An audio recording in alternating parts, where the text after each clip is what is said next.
Você está ao vivo. Boa noite, pessoal. Como é que vocês estão?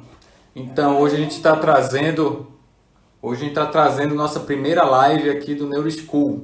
Sejam muito bem-vindos ao Neuroschool, tá? Que já tem um ano de criação. Vou me apresentar, quem não conhece, meu nome é André Vidal, sou médico neurologista, tá?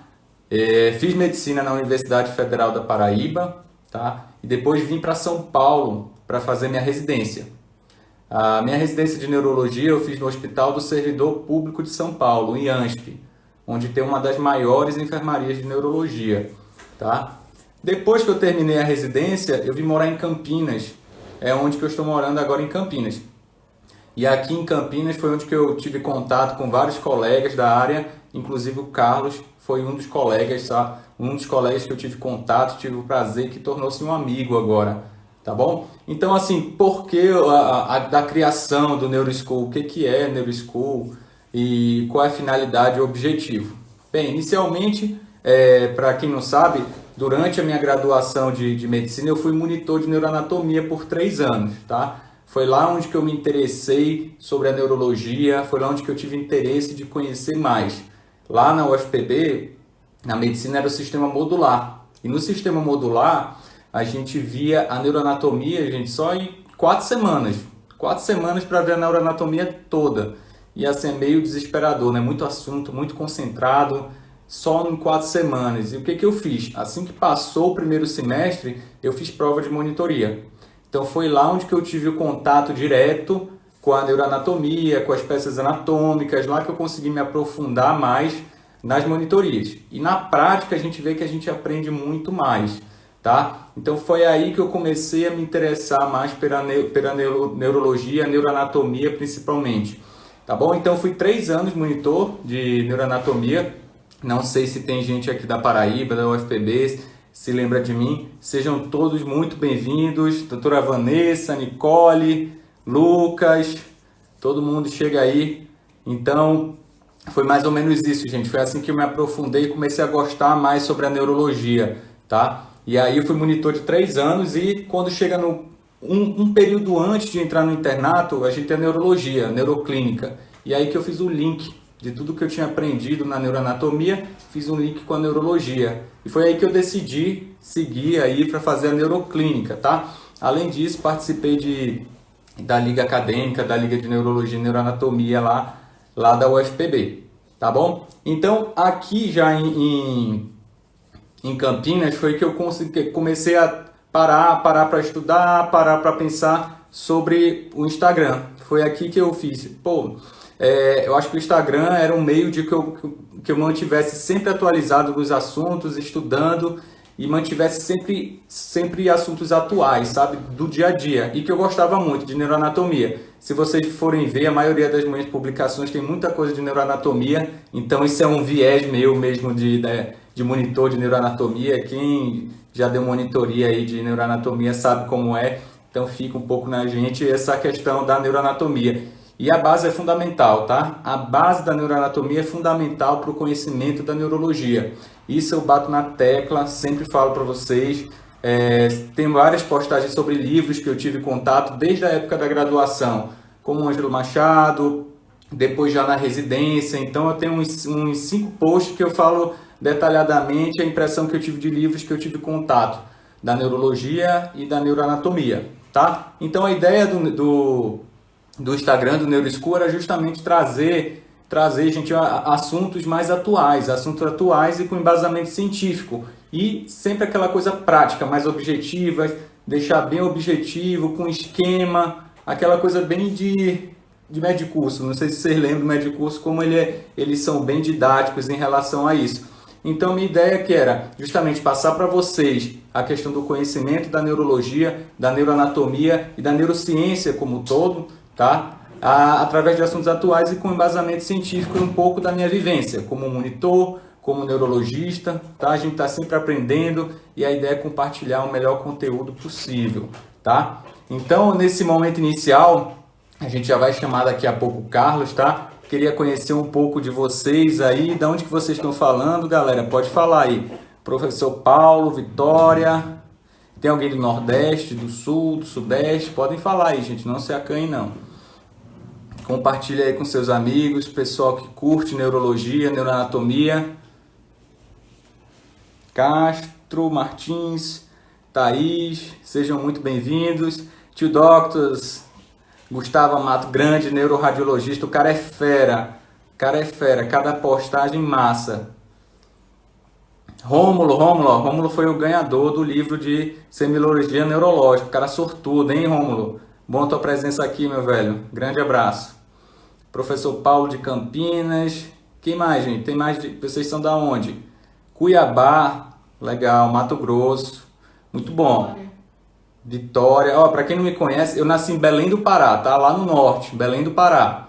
Por isso que o sotaque não é tão nordestino, viu? É lá do Pará, lá do norte. Morei no norte uns anos, até os 15 anos, depois fui para Paraíba, lá que eu fiz meu ensino médio, faculdade de medicina, tá? Então o sotaque tá bem misturado. Olha aí, gente de Niterói, Americana aqui pertinho de Campinas. Sejam muito bem-vindos, gente. Muito bem-vindos. Aproveitem para compartilhar com os seus amigos. Tem alguém que é estudante de medicina? O Gustavo Vilar Monteiro, Paraíba. Gustavo é meu brother. Olavo, residente de neurocirurgia. Então tem muita gente aqui. Vamos chegando, galera. Vai curtindo aí, manda para os seus amigos. Jonathan tá? também, ó. Jonathan. Nosso residente, nossa Rio. Então tem residente de neurocirurgia, então o pessoal da fisioterapia, de fono, TO, a gente sabe que a neurologia, as neurociências são uma área bem multidisciplinar, né? Então todo mundo é muito bem-vindo. A gente tenta fazer conteúdo que abrange o maior nível possível das profissões. Quem mais? Doutor Ézio Magalhães, seja bem-vindo. Caxambu, Minas Gerais, São Paulo. Muito bom, galera, muito bom. A gente está dando um tempinho aqui para chamar o Carlos daqui a pouco. Então, o Carlos eu conheci num dos plantões aqui em Campinas, que eu dou como neurologista, e ele também dava plantão lá. Foi aí que eu conheci, e depois que eu o conheci, que eu descobri que ele, na realidade, ele é autor do famoso livro de semiologia neurológica da Unicamp, tá? Depois que eu entrei em contato, conheci ele, disse, pô, cara, você que é o famoso Carlos da semiologia neurológica, cara, gente boa. Olha aí, Neurologia BR, grande Eudes, forte abraço, cara fera também, quem não conhece o Insta dele, cara, muito bom, viu? Acompanhei antes, aqui, cara, tem um trabalho muito sério, conteúdo de qualidade. Bom te ver aqui, Eudes, um grande abraço. Pessoal de BH, sejam muito bem-vindos. Vamos ver se o Carlos, então, aparece. Carlos, manda aí um alô aí pra gente mandar o link.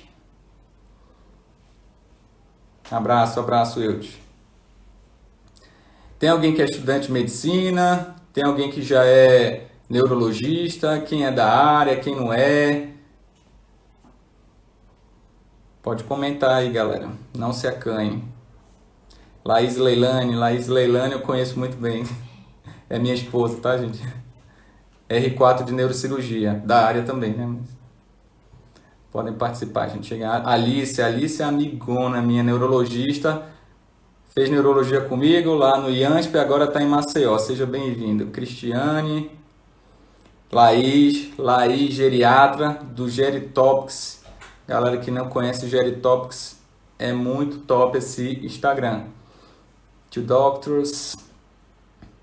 Vamos lá, vou mandar mensagem aqui para o Carlos, para a gente entrar em contato com ele e bater esse papo, tá? A ideia desse bate-papo sobre a semiologia neurológica, a gente vê que é muito importante a semiologia em si. O exame neurológico em si é fundamental para o seu raciocínio diagnóstico em neurologia, tá? E a questão do tema, como é a semiologia neurológica no século XXI. A gente tem muita coisa moderna, muitos exames laboratoriais, muitos exames de imagem. E como é que a gente consegue hoje em dia fazer a semiologia neurológica? Qual a importância disso? Será que pleno século XXI, 2020, a gente consegue? É importante a semiologia neurológica? A gente vai ver nessa discussão como é importante, tá, gente? Como é importante a semiologia neurológica, como é importante discutir o caso clínico, história clínica, exame neurológico detalhado, isso é muito bom. Tá bom, galera? Carlos, mandar mensagem pro Carlos aqui para ele entrar. Entrou. Carlão, colocar aqui. Adicionando aqui o Carlos. Carlos, aceita aí, Carlos, para entrar na nossa live. O mestre Carlos, seja muito bem-vindo. Tá me escutando bem, Carlos? Como é que tá o áudio? Fala, Andrezão. Tudo bem, meu amigo? Como é que tá, André? Tá me ouvindo? Tranquilo. Eu tô te escutando bem. O pessoal tá me É? escutando bem também. Eu tô sem o fone, mas eu acho que tá escutando bem. Você me escuta bem, né? Perfeito, cara. Excelente. Tranquilo. Carlos, muito bem-vindo, meu amigo Carlos. Cara, Satisfação é minha, cara. boníssima. Aceitou de primeira, conversei com ele. Carlos, vamos fazer uma live, cara. Vamos fazer uma live. O seu livro é fantástico. Inclusive, eu fiz até a análise desse livro, tá? Tá até nos posts, se vocês quiserem ver lá. Um livro bom, muito bom, do meu amigo Carlos. E ele é aqui de Campinas, então um cara perto de mim. Então o cara foi muito solícito, aceitou prontamente. O cara é gente boa aí, ó. Jovem pra caramba, tá aí. Que isso, Andrezão. Pra mim é uma satisfação, cara. Você sabe que quando você pede alguma coisa, sempre quando o pedido vem de amigos, né, cara, não tem como recusar. Ainda mais você que tá agora em Campinas aqui com a gente, né? Então, que só veio agregar, inclusive, né? Então, pra mim é uma satisfação, uma honra imensa estar contigo aqui, cara, essa noite. Muito bom. Carlos, então estava falando com o pessoal, falei do Instagram, do Neuroschool, quando começou, um pouquinho da minha formação, tá? Quando eu cheguei em Campinas, quando eu te conheci lá no hospital, meio que de passagem de plantão, e aí que eu fiz o link, eu disse, pô, o cara é autor de livro aqui, tá do meu lado, pô, o cara tem muito a acrescentar. E aí eu descobri que era você. Imagina. E aí depois por contatos, aí eu acabei vendo que você já atuava em outras áreas aqui na neurofisiologia, monitorização, de vários colegas aqui neurocirurgiões. Então foi muito bom. Obrigado por ter aceito, tá? Esse convite. Então a oportunidade de hoje é a gente conversar, bater um papo bem tranquilo, bem informal, nada de coisa muito decoreba, só um bate-papo sobre a semiologia neurológica, né? Inclusive, vem muito a calhar o livro de vocês, né? Então, no início, assim, nesse início do bate-papo, a questão é mais que tu se apresentasse, tá? Para o pessoal, para eles te conhecerem, saberem como é que você é, um pouquinho como é que foi tua história acadêmica, tudo. Fica à vontade para se apresentar, pessoal. Bom, Andrezão, é assim, na verdade, eu não me formei em Campinas, né? Não sou egresso daqui de Campinas, eu sou egresso da Universidade Federal do Mato Grosso do Sul, né? Me formei lá e vim para cá em meados de 2012, cheguei aqui em março e vim fazer residência aqui no HC da Unicamp, né? E acabei ficando, cara. Aí fiz neurologia, fiz depois alguns anos aí de mais um ano de neurofisiologia, depois fiz monitorização intraoperatória e depois, no final da neurofisiologia, eu já comecei com a tese de doutorado e ingressei no doutorado e acabei terminando o doutorado em meados, acho que em junho de 2018, que foi que eu defendi minha tese, junho de 2018. E aí, desde então, acabei ficando, cara. A ideia inicial era voltar para Campo Grande, né, que é minha cidade natal, onde minha família reside, mas acabei ficando por aqui mesmo, por conta das aberturas que se fazem, né, por conta da residência, você acaba fazendo contatos, network, você acaba ficando, né. E aí, eu tô aqui desde então, cara. E essa história do livro aí, que você gosta e tal. Essa história foi por conta da equipe lá, né, que eu fazia residência. Meu professor sempre foi o Marcondes, né, que foi até meu orientador de doutorado. Cara, Fred. Sim, sem dúvida. E no fim, cara, no final da neurofisiologia, um dia eu estava em casa e aí eu tinha um compilado de resumos do De Jong, sabe, do De Young. Eu acabei resumindo o livro do De Young e aí eu achava o De Young meio assim, com a ordem meio esquisita. E eu queria que fizesse um livro mais harmônico, né, que tivesse assim uma certa fluidez na leitura, certo? E aí falei com o pessoal e a gente acabou escrevendo, né? E eu fiz um projetinho. E aí deu certo, e acabou que o livro foi bem legal, tal. O pessoal gostou bastante, teve uma grande aceitação aí, né? Tanto regional quanto nacional, né? Vendeu até bastante, né? Eu lembro que a gente lançou no Congresso Brasileiro de Neurologia em 2017, foi em Belo Horizonte, né? No Congresso Brasileiro. E aí a gente ficou por lá e vendeu bastante, cara. Vendeu assim, praticamente esgotou. Foi muito bom, cara. Foi bem gratificante. É isso Que aí. legal. Que legal. Então você fez medicina lá em Mato Grosso, né? Mato Grosso E do Sul. Mato Grosso do Sul. E Mato Grosso lá em Cuiabá, né? Mato Grosso do Sul. Isso, E aí depois exato. você fez prova lá para a Unicamp, para neurologia. Você fez lá a neurologia na Unicamp ou já veio para o R4? Eu fiz neurologia, fiz tudo na Unicamp. Neurologia, neurofisiologia, fiz tudo lá. Acabei Ah, fazendo legal. tudo na Unicamp, exatamente. Show de bola. Interessante você falar do de Jong, falar bem brasileiro mesmo de Jong. Sim, Inclusive, eu tinha feito uma análise também no post, é um clássico, né, da neurologia. Gosto, muito bom. Agora sim, textos bem extensos, né? Quem gosta, quem tem calma, uma leitura com calma, tipo 700, quase 700 páginas, mas é um livro muito bom, bem sim, detalhado. E sem aí, mas dúvida. justamente isso. Então, assim, se você for ver, quem a gente que é da área mesmo, da neurologia, como neurologista, a gente acaba às vezes gostando de coisa mais detalhada, uma leitura mais extensa, se debruçar um pouco mais. Mas às vezes o estudante, né, de medicina em si, ele quer uma coisa mais resumida, uma coisa mais didática, né? Interessante Exatamente. isso, eu acho que passou justamente isso na cabeça de vocês, de fazer uma coisa enxuta, brasileira, mais da casa, né, também. É assim, Sim. dizer o que importava mesmo exatamente em cada coisa. Mas foi em 2017 o livro, né?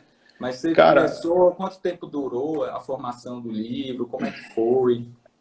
é assim, na verdade, eu estava. Um dia eu estava no laboratório de eletromiografia lá do HC e já era tarde, tinha acabado os exames.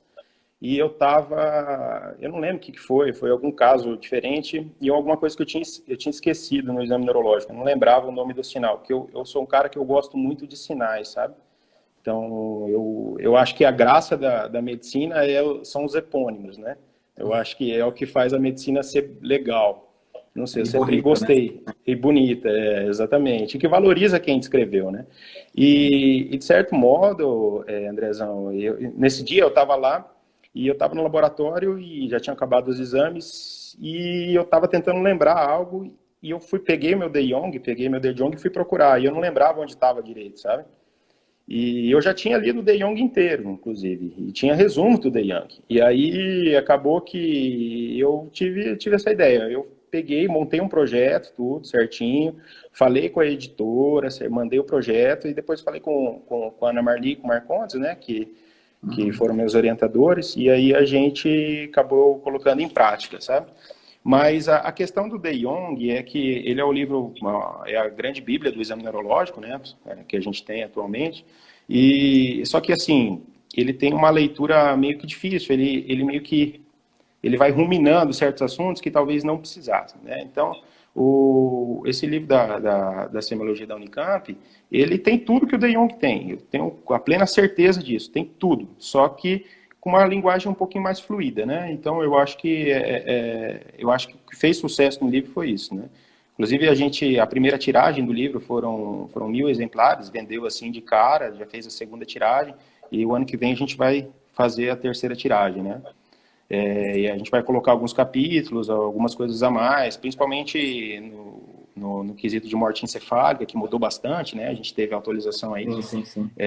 do CFM, e então a gente vai ter que mudar algumas coisas e adicionar alguns capítulos, né? Inclusive, você vai entrar aí como colaborador, com certeza, será Oh, obrigado, obrigado. Tamo um, aí. será uma Obrigado. honra para a gente aí. Então, interessante essa questão do De Jong, que eu fiz até análise do De Jong, eu fiz meio uma analogia assim, que eu falei que o De Jong é como se fosse aquele terno, aquele paletó que você tem do seu pai, aquele terno que você vai clássico, aquele terno que você não vai fazer feio em nenhuma festa. Se você tiver com aquele terno Sim, clássico, não vai fazer nada.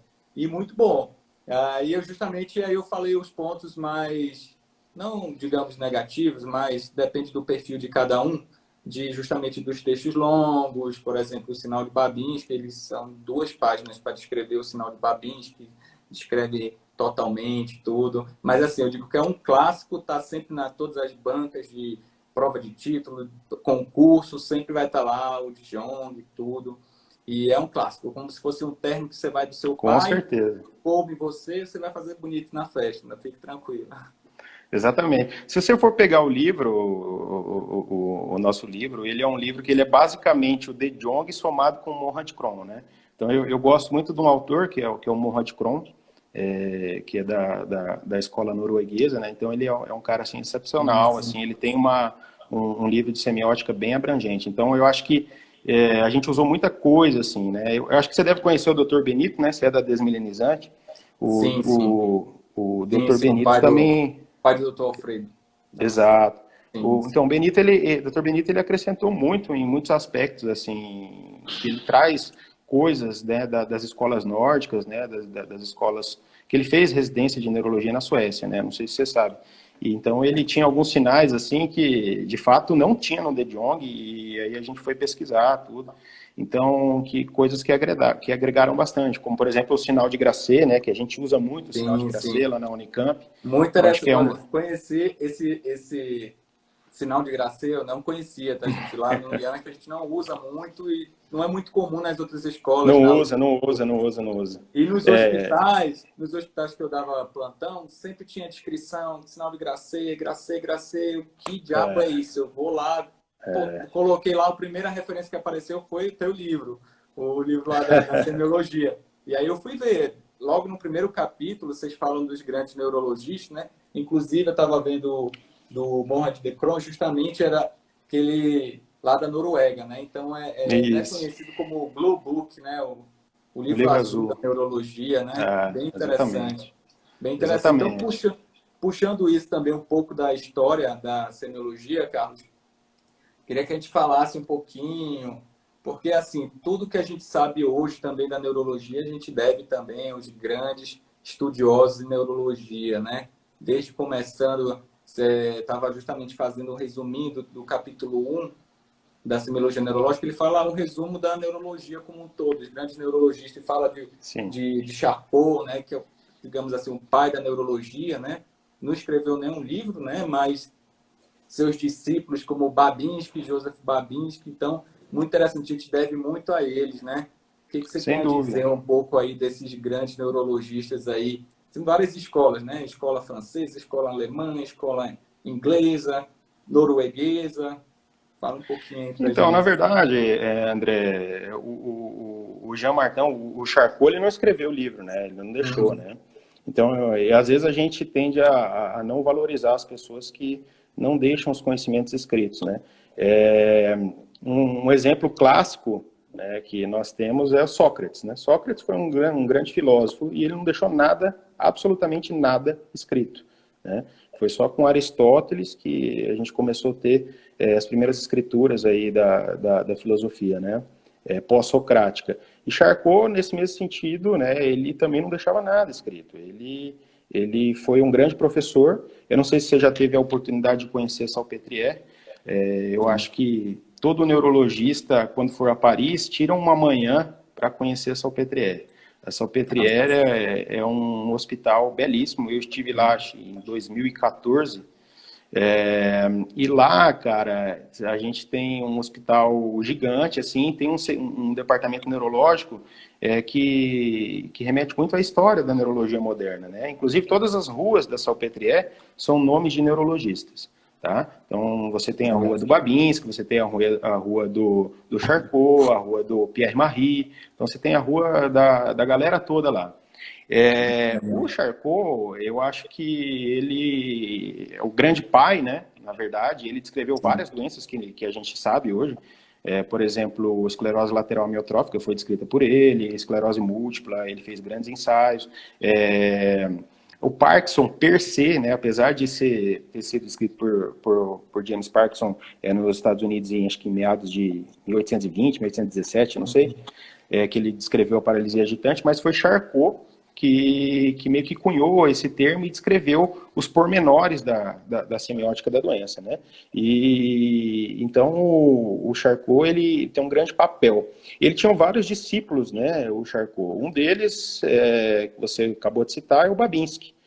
O Babinski, inclusive quando você vai na Salpêtrière, você entra na sala lá deles, você tem até um quadro do Babinski falando, um memorial dele, e atrás tem um ganso, né? Um animal ganso mesmo, né? O Babinski, inclusive, ele descreveu o reflexo de Babinski, o sinal de Babinski, né? O reflexo cutâneo plantar em extensão, com uma pena de ganso. Então, sempre tem esse ganso atrás dele. Então, eles sempre valorizavam essa questão aí da história, né, dos comemorativos semiológicos. O De Guerrini, que era um grande discípulo também de Babinski, de Charcot, ele acabou que, por assumir depois a cadeira, né, do Charcot, quando o Charcot saiu, e o Pierre Marie, ele já era meio brigado, e era meio tretado com o Charcot, foi para um outro hospital, o hospital de Bicêtre, né, lá em Paris também. Inclusive,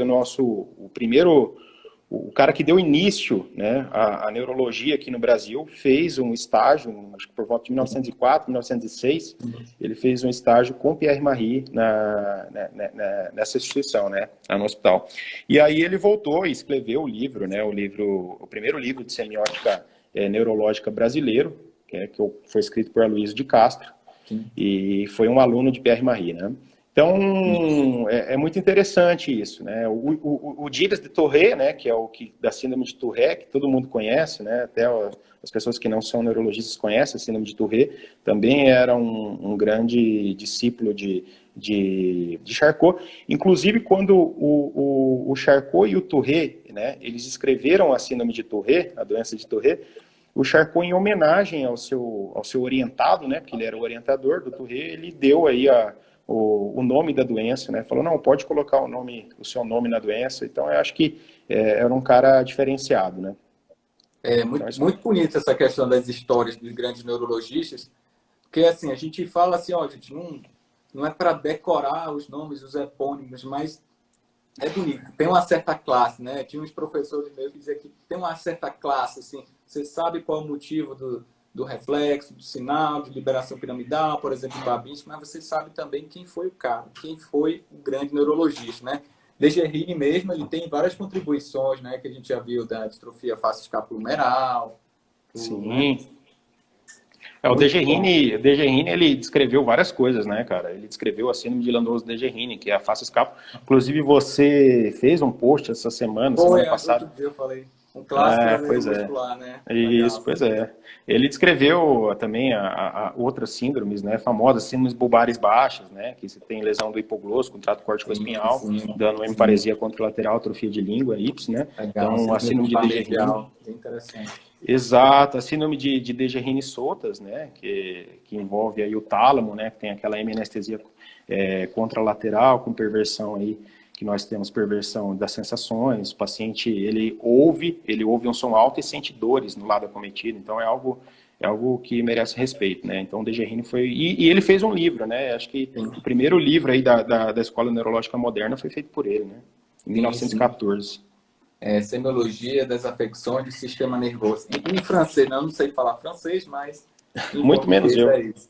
Aí eu vi também que tem o ERB, né, da distrofia de Erb, que é já da neurologia alemã, da escola alemã, a gente também tem muitos neurologistas bem interessantes também, que a gente sempre escuta muito falar aí. Não é? Sim.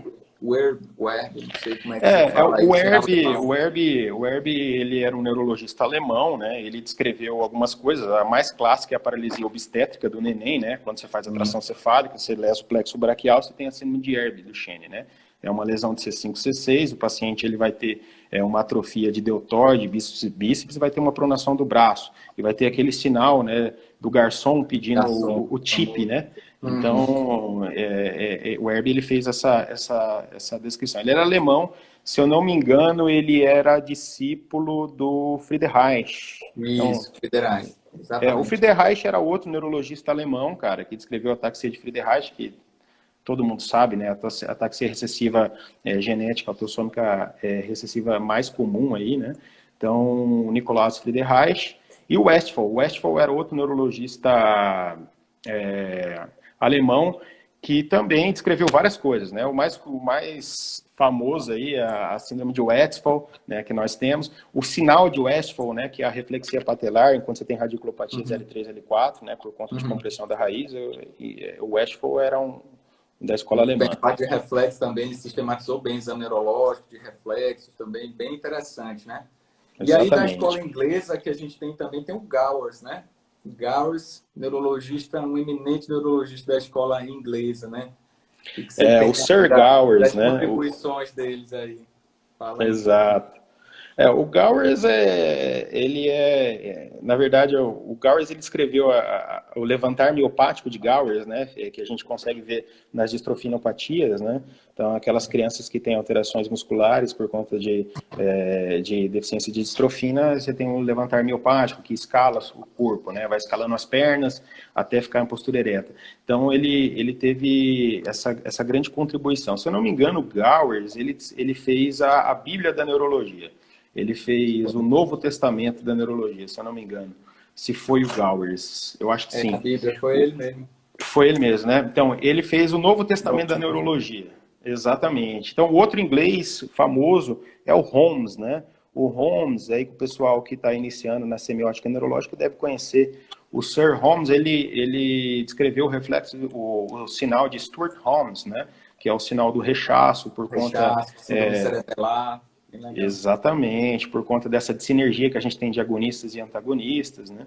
E a síndrome de Holmes-Ade, que você bem conhece, das pupilas de Ade, por conta da desautonomia, aquela pupila que ela é dilatada, né? Tem um reflexo miotônico.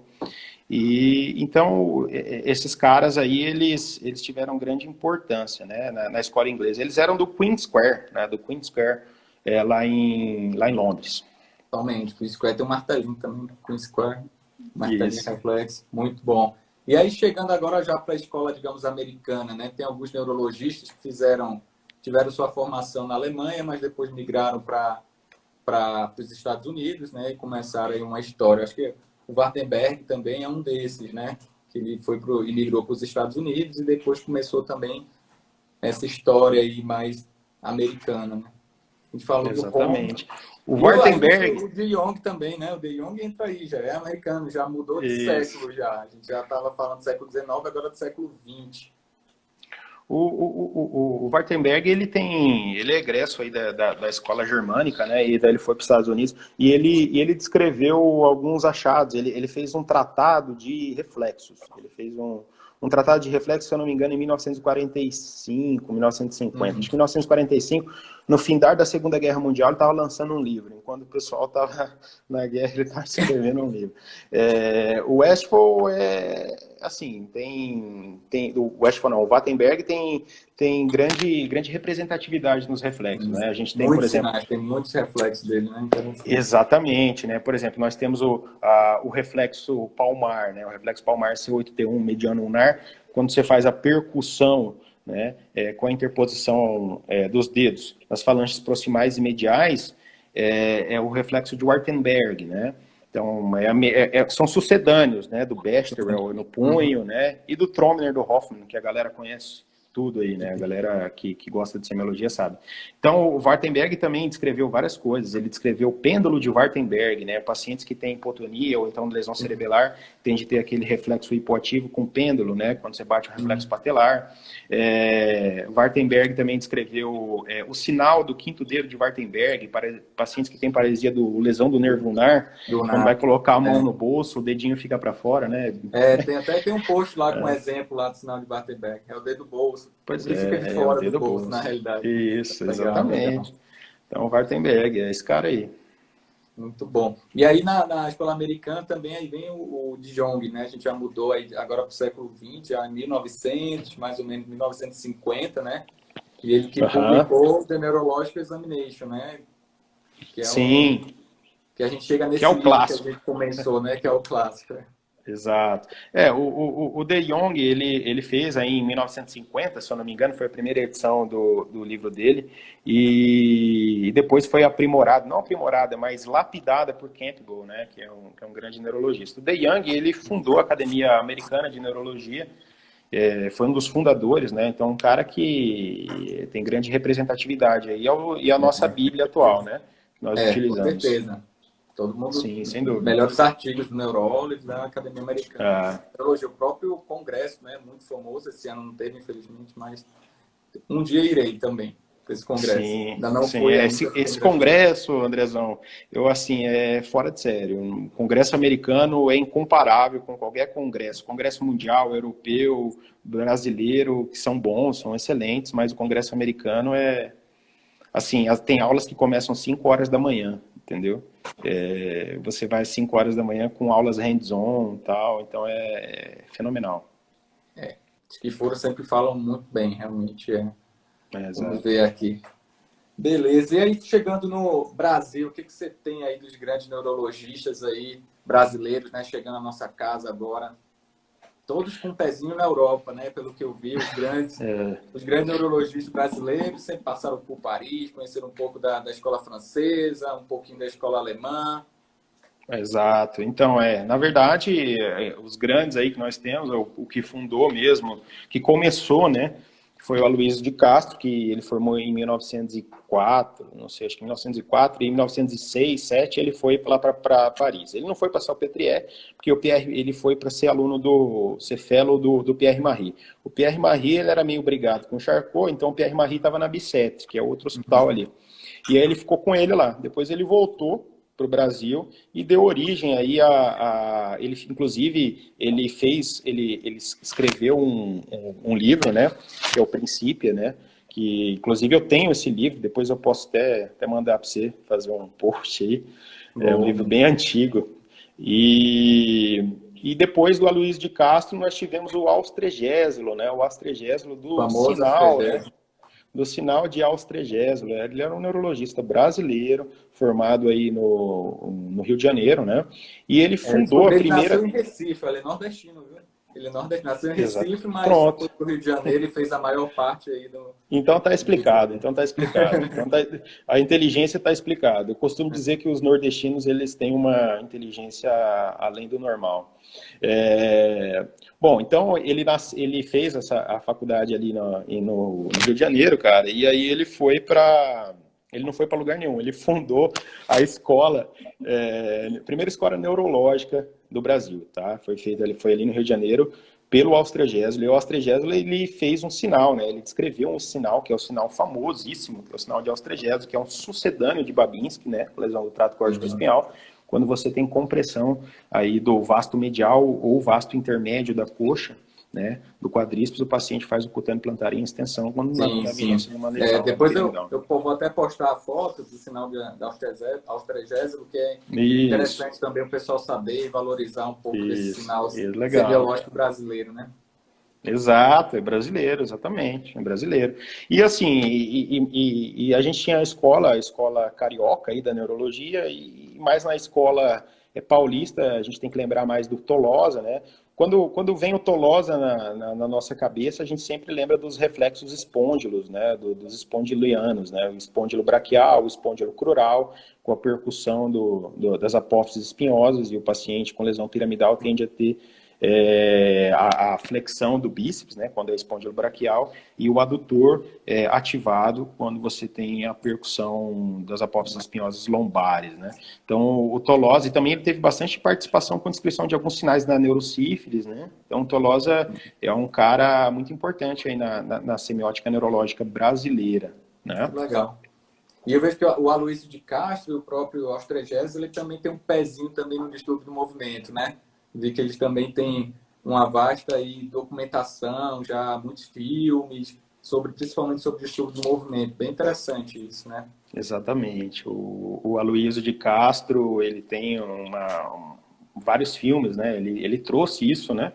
Da escola francesa, de pacientes neurológicos do ponto de vista de distúrbio do movimento. Ele tem um acervo muito grande, né? Bem vasto. Ele tinha, né?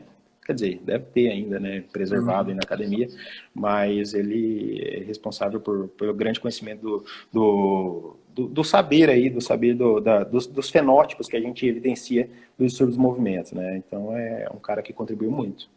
Muito bom. E aí a gente chega no professor Oswaldo Julião, né? Eu vi que vocês fizeram uma homenagem ao professor Julião, inclusive no livro de vocês, né? Comenta aí um pouquinho sobre o professor Julião.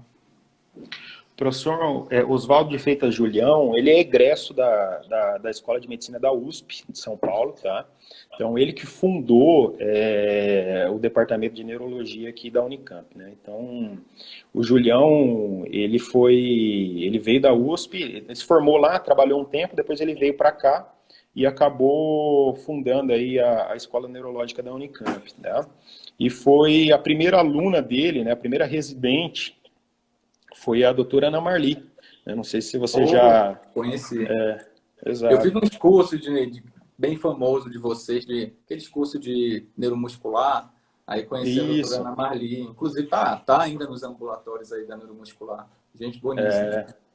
Então, a doutora Ana Marli, ela é um expoente aí, né, na neuromuscular. Ela foi a primeira residente, né? Então, ela que acabou dando sequência ao conhecimento do Dr. Oswaldo Julião. Inclusive, tem uma curiosidade sobre o Julião, André, que ele foi foi a primeira descrição da amiloidose familiar, né? Da polineuropatia amiloidótica. Exato.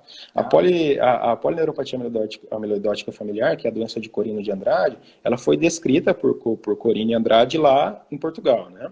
Só que o Dr. Oswaldo de Freitas Julião, já havia descrito essa doença aqui no Brasil. A gente sabe que nós temos uma grande imigração portuguesa, né? Então é fato que a amiloidose aqui não é assim, é encontrada, né? É uma doença rara, mas é mais comum que outras regiões do mundo, por conta do Brasil ser uma colônia portuguesa, né? Então, o Oswaldo, o Dr. Oswaldo, ele que descreveu, apesar de não ter cunhado esse termo, né? Ele descreveu a doença, a polineuropatia amiloidótica familiar. Muito bom. Isso. Show de bola. Carlos, agora a gente vai puxar um pouquinho, porque a gente tem pouco tempo, né? Falar um pouquinho sobre a importância, né, da semiologia neurológica na formação, tanto do estudante de medicina, do médico, tanto das profissões multiprofissionais, sempre também tem a parte da neurologia, como até o próprio residente de neurologia.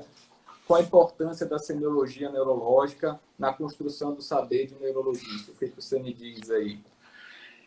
Então, André, eu sou suspeito para falar, né, de você, mas assim, o neurologista, assim como você, os nossos colegas, o que diferencia o neurologista dos outros médicos é o exame neurológico, né? Então, eu acho que é o que faz a gente ter uma certa importância, né, assim, do ponto de vista de diagnóstico.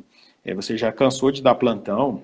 Eu não sei se você está dando plantão ainda, mas você já cansou de dar plantão e as pessoas te chamavam na porta para quê? Para fazer exame neurológico, né? Então, eu acho que a neurologia, ela hoje diferencia os outros profissionais, né, dos outros profissionais por conta do exame. Então, porque você já pensou se nós fôssemos pedir exame de imagem para todo mundo, neurofisiologia para todo mundo, eletroencefalo, não ia dar conta, né? Então, eu acho que... Né? Não se sustenta. Exatamente, não se sustenta. Então, eu acho que é o que diferencia. Então, a gente está lá de plantão, vem alguém da porta, vem algum residente, ou médico bem experiente já, vem chamar a gente para avaliar um doente, para fazer um exame neurológico. Então, nós somos chamados para examinar o doente, tá? Isso aí, ao mesmo tempo, me deixa feliz, mas ao mesmo tempo me entristece sobremaneira, assim, sabe? Porque a gente vê, a gente atesta isso, o quanto que a semiologia neurológica ela é mal dada, né, aqui no nosso país, né? Tanto em escolas boas, entendeu? Em escolas muito boas, você vê como que o pessoal sai muito mal no exame neurológico. Então, a pessoa, às vezes, o cara que saiu da escola de medicina, ele sabe auscultar um coração, ele sabe auscultar um pulmão, ele sabe fazer um exame abdominal sumário, mas ele não sabe fazer um exame neurológico, ele não sabe pensar neurologicamente. Isso é triste, né? Mas, ao mesmo tempo, é o que nos diferencia, né? É o que faz sermos valorizados, né? Porque muitas vezes as doenças neurológicas, elas não têm alteração nenhuma na neuroimagem, muito menos na neurofisiologia. Então, você faz o diagnóstico com anamnese e com o exame clínico, né? Então, quando você começa a aprender o exame neurológico e você é residente, você demora para fazer exame neurológico. Você demora em torno aí de 10 minutos para fazer um exame neurológico completo, 15 minutos, um exame neurológico decente, né? Mas depois, quando você vai pegando a prática, a anamnese te guia muito, você já vai naquele sistema, né? Próprio, já vai tentando buscar a doença que você está pensando e depois você até faz um exame neurológico rápido, porém completo. Em torno de 5 minutos você consegue fazer um exame neurológico completo, menos de 5 minutos, no paciente e ter uma síndrome topográfica na sua cabeça, né? Então, eu acho que é muito importante. Verdade, verdade.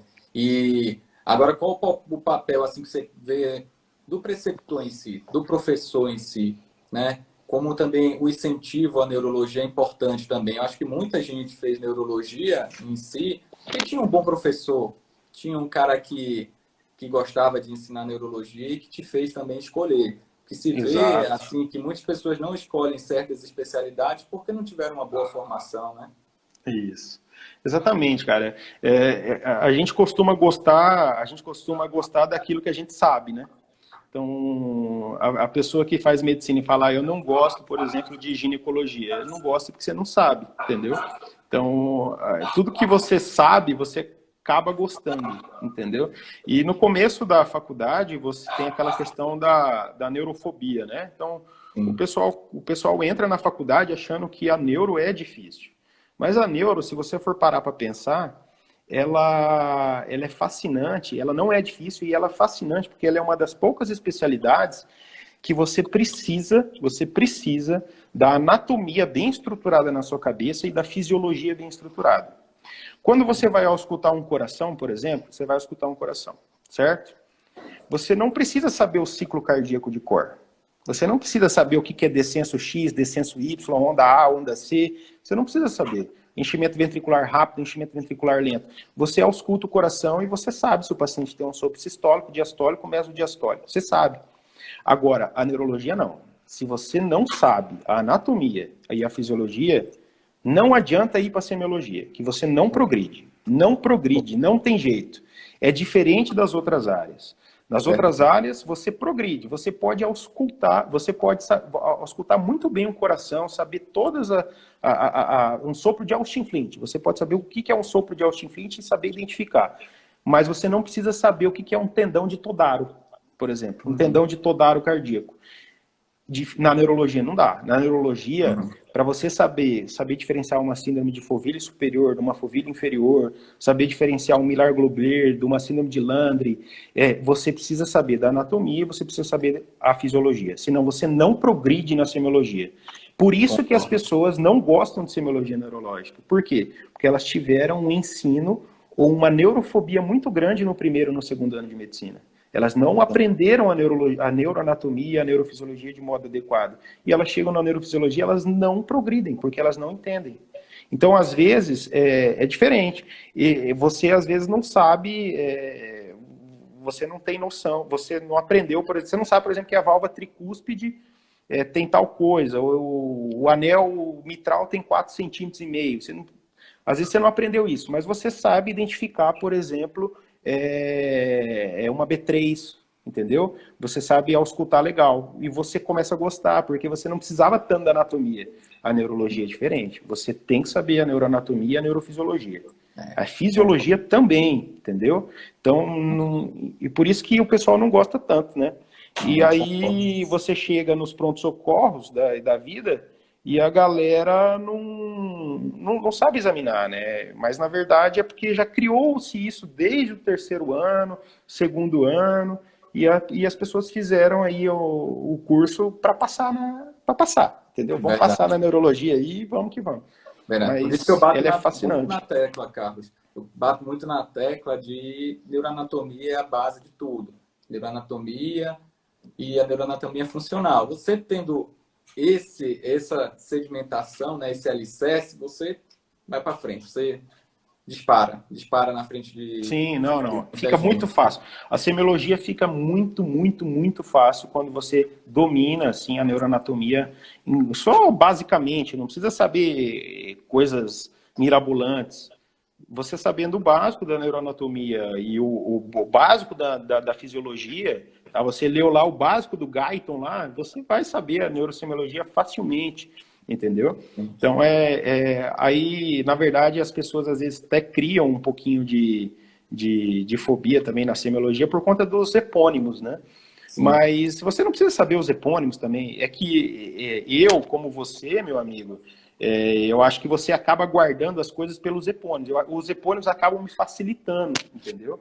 Mas para outras pessoas, o epônimo é ruim, o epônimo é péssimo, entendeu?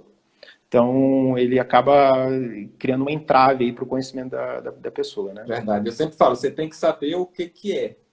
E um a mais, você vai, você vai memorizar os epônimos, tudo, mas você tem que saber o que é, em que situação se apresenta. Neurologia é Uhum, muito diagnóstico, aquela velha pergunta, todo neurologista fala, onde está a lesão? Onde está a uhum. lesão? É muito Exato, retórico, mas exato. tem uma, Sim, digamos assim, um quê assim da neurologia, uma beleza de onde está a lesão, que não é. é, Imagina aí, até você raciocinar e saber onde está a lesão, imagina aí até onde que você vai, você raciocina até chegar na lesão exatamente. Muito bom, cara. exatamente. E assim, cara, é o que eu falo. A semiologia ela só ajuda. Por exemplo, chega um paciente com tontura para você, né? Será que esse paciente precisa de uma ressonância? Então, não precisa, às vezes não precisa, basta você examinar. Então a gente tem provas semiotécnicas, né, na neurologia que faz a gente pedir uma ressonância para ver se o paciente teve uma lesão de tronco encefálico ou se o paciente só tem uma síndrome labiríntica. Então, por exemplo, você tem artifícios, você tem, por exemplo, a manobra de Fukuda, né, de Unterberg, a manobra de Barani, né, então a estrela de Babinski-Well. Então, vários artifícios, subterfúgios, que fazem com que a gente, às vezes, não onere sobremaneira o sistema de saúde, né? Então, hoje a gente vive num sistema, cara, que o paciente chega para você no consultório e ele chega e, se você está atendendo por convênio, você tem 30 minutos para atender e o paciente, o neurologista, geralmente, ele é o fim da linha. O paciente nunca vai primeiro em você. Ele sempre vai primeiro no ortopedista, no vascular, ele vai em outro médico. Você sempre é o fim da linha. Quando as pessoas não descobriram o que chegam em você. E aí ele chega, despeja lá 1 milhão de exames na sua frente, entendeu? Joga um monte de ressonância na sua mesa e um monte de coisa. Só que e às vezes fica claro para você o que faltou foi examinar o doente, né? E fazer um exame neurológico. E você vai examinar o doente, você mata a charada, você sabe o que é, Sim. né? Então, e aí às vezes os planos de saúde hoje, né? Eles prezam por conta, vamos atender rápido, né? Porque paga muito pouco, vamos atender rápido. Só que isso aí é um ciclo vicioso que acaba onerando o sistema, né? Sim. Porque a pessoa Ninguém atende resolve rápido, nada, né? não Ninguém examina resolve o nada. paciente, só que Fica eles pedem pulando. ressonância. Pede PET, pede ressonância, ressonância de neuroeixo inteira, e aí acaba onerando o sistema. Uma consulta que ia custar R$ 40 está custando R$ 600 para pagar uma ressonância. Então, isso é meio que irracional. E isso a gente está caminhando, cara, com esse boom de faculdade de medicina que a gente tem, né? E a gente está caminhando para isso. E cada vez mais as pessoas não estão examinando o doente e estão pedindo exame complementar. E isso é triste, porque muitas vezes na neurologia você não vai fazer diagnóstico com exame complementar nenhum. Você pode pedir 1.000 ressonâncias, você não faz diagnóstico. Você precisa Verdade. examinar, entendeu? Não Verdade. tem jeito. Verdade. Muito, muito bem colocado, muito pertinente isso. Essa questão de neurologista é aquela consulta mais demorada. É aquela história clínica que vai pegar. Não adianta pressa, não adianta afobação. Você vai ter que ter calma, porque você vai ter que ver a história toda do paciente, você vai examinar para aí sim saber que exame vai pedir, se for necessário ou não. Né? Muito legal, muito legal. Muito bom. A gente já está até chegando já perto do final da live, então acho que agora a gente podia até... O pessoal tem alguma pergunta? Abrir para o pessoal se tem alguma pergunta. Deixa eu ver aqui se tem alguma coisa. Eu acho que o Toguto falou alguma coisa. Essas lives duram quanto tempo, cara? 1 hora. Já tem 1 hora, já 55 foi 1 hora, minutos. é? Tá, são 20h55. A gente começou às 20 horas, E o exatamente. papo, Passa papo bom. rápido, né? Quando o papo é bom, a gente passa voando, a gente nem percebe. Ó, eu acho que o doutor Guto perguntou, o laudo de exame de imagem com informação do exame neurológico pode entregar muito mais, não acham? Com certeza. Com certeza. O Eu acho que Guto, o Guto é um expoente da neuroradiologia campineira e quiçá brasileira. É um cara que eu gosto muito. E, assim, sempre quando tem laudo dele, eu fico bem, bem tranquilo. Assim, eu acho que devia ter sempre... É o que eu faço na eletromiografia, cara. Eu faço nos meus exames. Eu faço a eletromiografia porque todo paciente que eu faço a eletromiografia eu examino. Entendeu? Porque às vezes eu já caí do cavalo, então eu examino o doente. Então eu coloco, por exemplo, você tem uma doença X, então eu coloco lá processo neuropático, puramente um motor axonal de moderada intensidade, envolvendo segmentos bulbar cervical, tal. Observação. O cara que vai ler esse processo neuropático, está escrito lá, provável neuronopatia né, anterior, ele não vai, o ortopedista, às vezes, que pediu o exame, ele não vai saber isso, entendeu? E ele não tem obrigação de saber. E daí, então, é legal você colocar na observação que isso pode ser condizente com doença do neurônio motor, tal. E eu sempre coloco na observação dos meus exames o exame neurológico sumário. Entendeu? Porque às vezes chega paciente para mim para fazer eletromiografia, chega uma suspeita de radículo, suspeita de qualquer coisa, eu vou ver um Parkinson, entendeu? E aí eu examino, porque às vezes não foi um neurologista que viu, às vezes foi um ortopedista, às vezes foi um clínico, entendeu? Então é sempre interessante. Isso pode ser estendido também para neurorádio também. neuroradiologia, né? A gente, quando vai ver uma imagem também, né? A gente sempre pergunta antes de ver a imagem, pergunta qual a história do paciente, o que ele tem. Não adianta ver imagem por ver imagem, né? Então, isso também, a gente como neurologista ajuda muito, porque você vai direcionar o olhar do exame de imagem, assim como também para o neuroradiologista. Então, se você puder no pedido escrever paciente com hemiparesia súbita à direita, isso vai ajudar, porque aí ele vai olhar com Exato. Exatamente. Exame, né? Quando o cara não escreve, né? Quando o colega não escreve, é uma outra consulta que você faz. É o que acontece comigo na eletromiografia direta. Eu tenho que ir conversando com o doente, não tem jeito, examinar ele, bater reflexo, ver coordenação e equilíbrio, fazer manobra e depois ir para o exame neurológico, para a eletromiografia. Não tem jeito. Então, se o colega escreve direcionado, isso já fica mais fácil, já auxilia bastante a gente, né? Acho que o colega perguntou se o Westphal também é do mesmo do núcleo de Edgen Westphal. Isso, é assim. Eu acho que é, né? É assim. Núcleo de Westphal, né? Do óculo motor, né?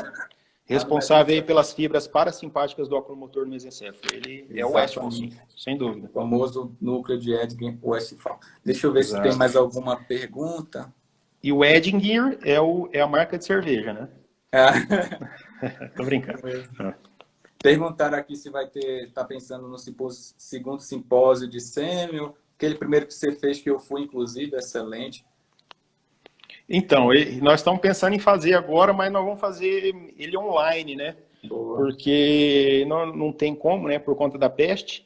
Então, enquanto não acabar a peste, aí não dá para fazer o simpósio presencial. Estamos pensando em fazer um simpósio presencial, só que prático, cara, entendeu? Igual, por exemplo, todo ano, no começo do ano, os residentes, quando entram na Unicamp, eles têm uma semana de aula de exame neurológico. Não só exame neurológico, eles não vão para ambulatório, eles não vão para pronto-socorro, não vão para enfermaria. Eles ficam em aula. E a parte de exame neurológico prático, de semiótica prática, eu que dou. Eu dou uma parte, né? E o Marcondes também dá. Muito bom. E aí, então, eu estou pensando em fazer algo meio prático, sabe? Quando você tiver na cabeça aí, quando vai ser, você avisa aí para a gente divulgar e também sempre bom, curso excelente, tá? Sim, vamos fazer sim, cara. Seguinte, tá aqui, ó, o Instagram tá aparecendo que vai faltar 50 segundos para terminar. Certo. Então, eu queria te agradecer primeiro pela presença, a primeira live, tá, do Instagram. Então, Legal. foi muito bom, é um prazer imenso te receber. O cara, gente boa, humilde, que está aí sempre com a gente novo e está aí disposto também a compartilhar conhecimento de qualidade em neurologia. Muito obrigado, viu? Cara, eu que agradeço, André. É uma satisfação sempre te reencontrar, cara. E quando precisar, eu estou aqui, né? Domingão não estou fazendo nada, é só me chamar, a gente bate papo. Valeu. Então, pessoal, muito obrigado pela participação de todos. A gente vai fazer outras lives, a gente está pensando em fazer Parkinson, Laís, residente aqui, ó, amiga do Carlos também. Então, a gente vai fazer outras lives em vários temas. Fiquem ligados aí. Então, valeu, pessoal. Muito obrigado. Forte abraço. Valeu, Carlão. Um abraço.